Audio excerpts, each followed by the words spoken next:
Hey, good morning. Today we are going to cover the difference between a loan to cost ratio and a loan to value ratio when you're buying land and getting ready to build a custom home. So we're going to look at this and see how the bank looks at these ratios and how it will affect the amount of down payment you have to put into a project, as well as the loan amount that the bank will give you.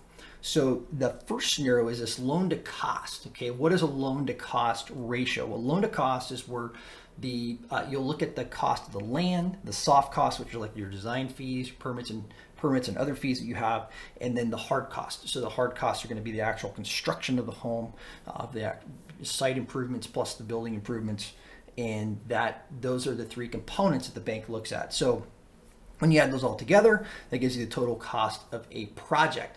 The bank will have a ratio that they will lend on. Typically, it could be around 80% loan to cost, or LTC.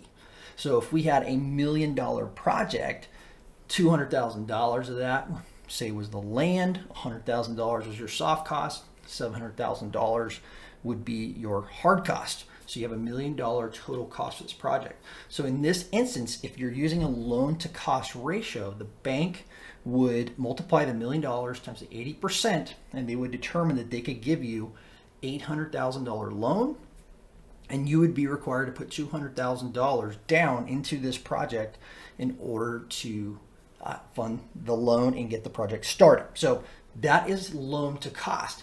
That applies typically with banks when you found a piece of land, you're using the construction loan on the first draw to fund and pay for the land, and then also do the construction improvements. So you actually do not own this property prior to closing on this construction loan.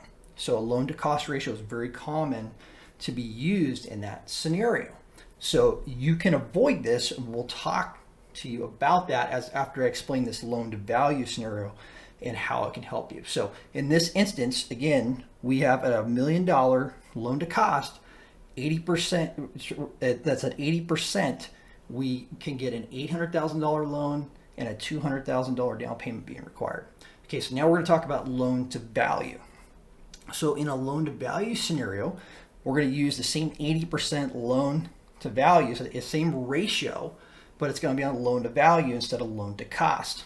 So in this instance, project cost would be the same $1 million that we discussed on the loan to cost ratio, $200,000 for the land, $100,000 soft cost, $700,000 for your hard cost.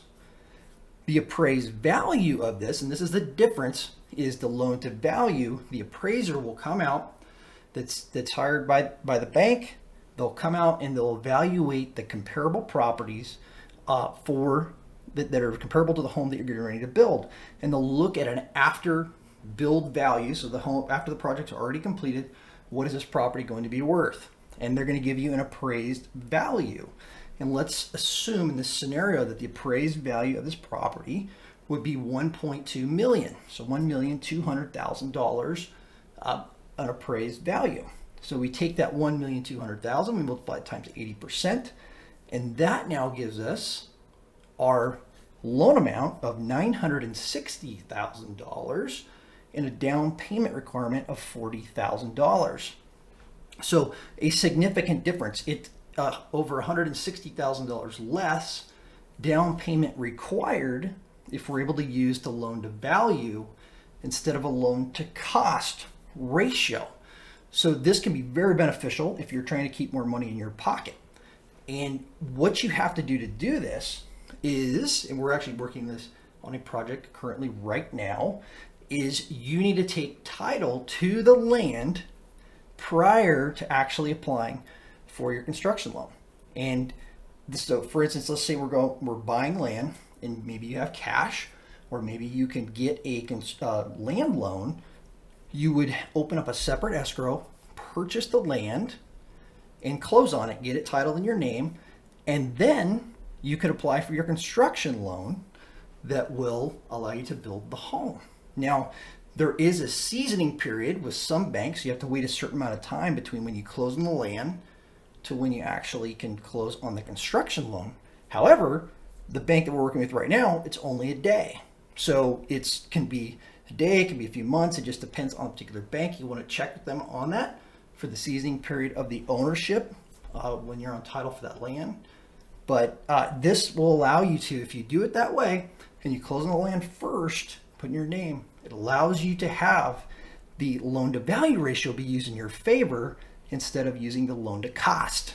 So it's a great way to allow you to actually have less money into your project if that's what you so choose to do. So, all right, so I hope that helps in clarifying the difference between the loan to cost and the loan to value and how that can help you when you are getting a construction loan and buying land. So if you'd like more information, please go to our website at tfgonline.com. We have a ton of information you can download about the cost to build a home, how to buy land, and just a ton of other information. Look for our resources tab and you can find it right there. Thanks for your time today and have a great rest of your day.